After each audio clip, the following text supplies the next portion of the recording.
And the final two paragraphs I'll read. Steve, I would bet most of these people who have successful deployments of Exchange Access are a newer server version, newer Exchange version, and most on small business server instead of standard, and using RPC over HTTPS. If using VPN, they would almost likely not be using IPsec or would have the new ASA Cisco VPN solutions with licensing per VPN user. Not that that changes much, but you could then use Cisco's Any Connect application, which does everything except IPsec. Once again, thanks. Go ahead and kind of, for everybody who went, what? Go ahead and break that down for them. And so we don't use Cisco devices.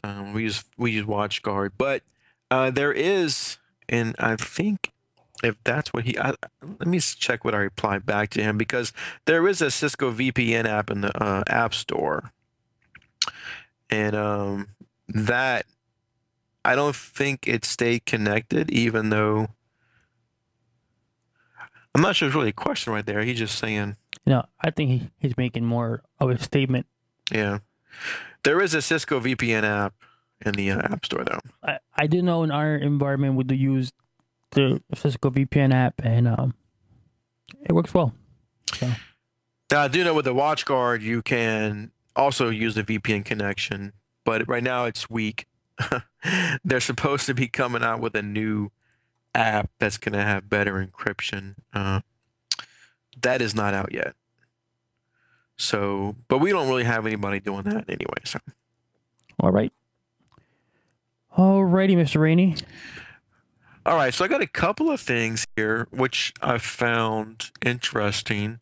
I don't know if anybody's used this. It's just what I like to do is when I get a CD or DVD, like for a I don't know, Windows 7 Home Premium 32-bit for Toshiba, because when the clients bring in their notebooks, I have them bring in their CDs in case I need them to repair their computer. Sometimes when you're installing backup exec, you download the ISO file. If you're buying software from Microsoft and you get an open license and you got to download the software, it's all downloaded in ISO form. But then of course you got to burn the ISO to a disk and then use the disk. But have you ever used this? It's a yes. It's virtual clone drive. I'm not virtual clone drive. Is that one? No. You were talking about SliceOff's product, which is virtual clone drive. Yeah. And yes, I've been using it for years. I love the product. Before this, I was using Damien tools. Nowadays, there's a bunch of other apps that do the same thing, but pretty much it allows you to mount an ISO. What it does, it gives you a virtual drive. And if you have an ISO file that you can browse to, it mounts it as if you had an actual disk, and it's a beautiful thing. Right. It's very nice. Otherwise, you got to go find a disk and burn it so many times. It's just a pain, and you don't want to use a disk because you might need it one time. Right. And today, unlike 5 years ago, I don't keep a binder of disks. Like Matt said, I burn it to an ISO and keep it on my, on one of my boxes, and I just browse to it and I mount it. Well, this became real popular with gamers because with most games, you had to keep the disk inside the drive, and they just mount the ISO, and they're good to go. Yep. So I have a bunch of ISOs for different things that I have to download from Microsoft Office versions, backup exec, all kind of stuff, and just makes it so much easier. If I'm working at a server on somebody's site, and I want to load backup exec, I download it, and then the client's not going to have blank CDs laying around or blank DVDs. So just download this, install it, and you're good to go. You got it. And again, so I want to share that with anybody who's not using it. If you do a Google or it's on sliceoff.com, they also make a couple other products, but it's virtual clone drive, and it's free. Yes, it's nice. All right, you mentioned Drobo earlier. Yep. A lot of clients we have are using Drobos for certain things. We had this issue a couple of times where we have their Drobos set up to host some file shares for some clients. Okay. We would get a call every now and then saying when the server rebooted, now they can't connect to their network drives anymore. And here's what's happening. And these let me know, these drill boards are connected over iSCSI as well. Okay. So I log into the server, take a look. I go look at the Drobo, and the folders are there, but they're not shared anymore. So that's why, of course, they can't access them because they're not shared. So I reshare the folders from the Drobo. Permissions are still there, luckily, and then everything works fine until the next reboot. Now it's not shared anymore. Is the Drobo off in the corner connected via a network cable, or is it attached via to the server? It's let's see. I think in these cases, so there's two network cards in the server. One network card is on the same network as the Drobo. Okay. So it's right there. It's they're next to each other. I think they might. It's not like it's down the hall. I think that the second network card goes to a switch, and the only thing connected on that switch is the Drobo. Okay. So after this happened a few times, of course, we can't have the client keep calling us and have us reshare their folders. That's not a solution. So, interesting article. And this is knowledge base article 870964. You got it. Titled, File shares on iSCSI devices may not be recreated when you restart the computer. Hey, that sounds like what we're having.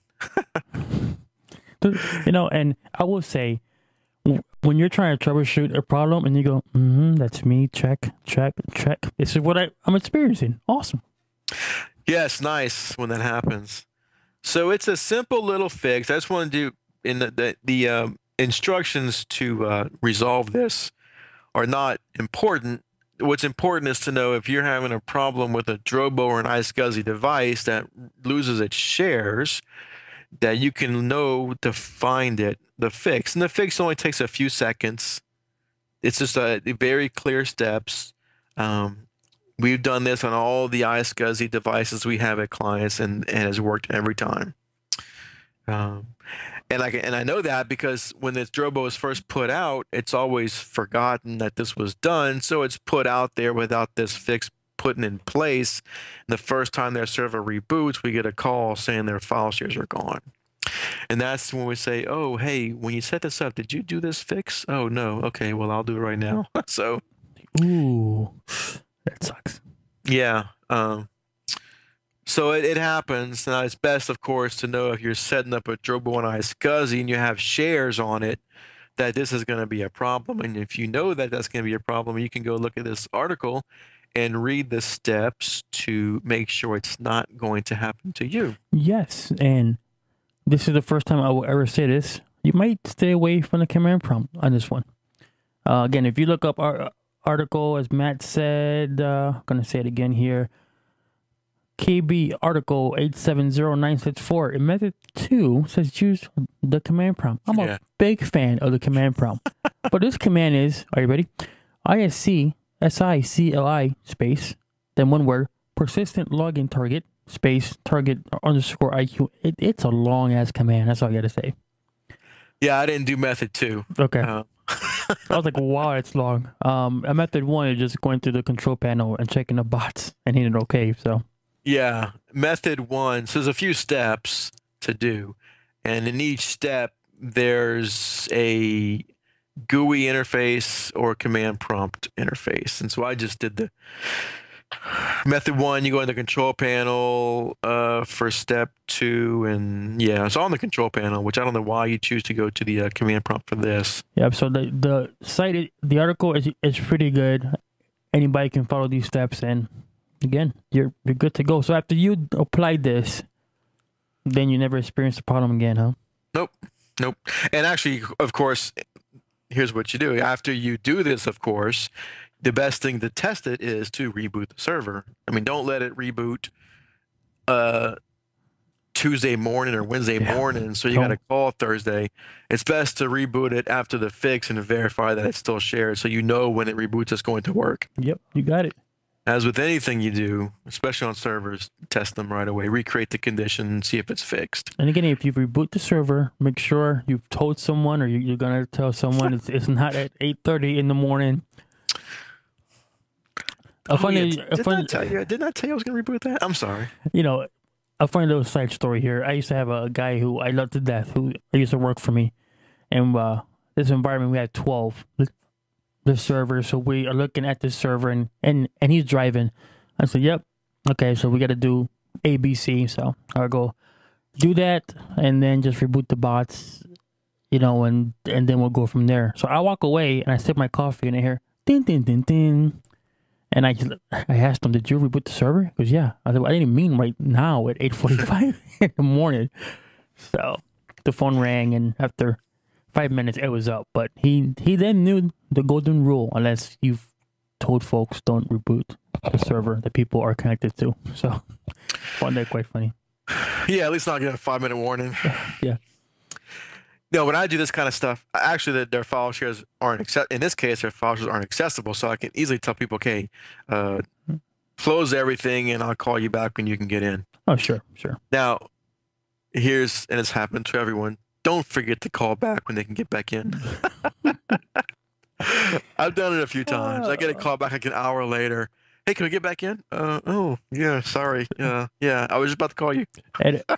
And we all have done that because in our heads, we know, depending how, you know, what type of server you're running, it might take a few minutes to get back and recover from the reboot.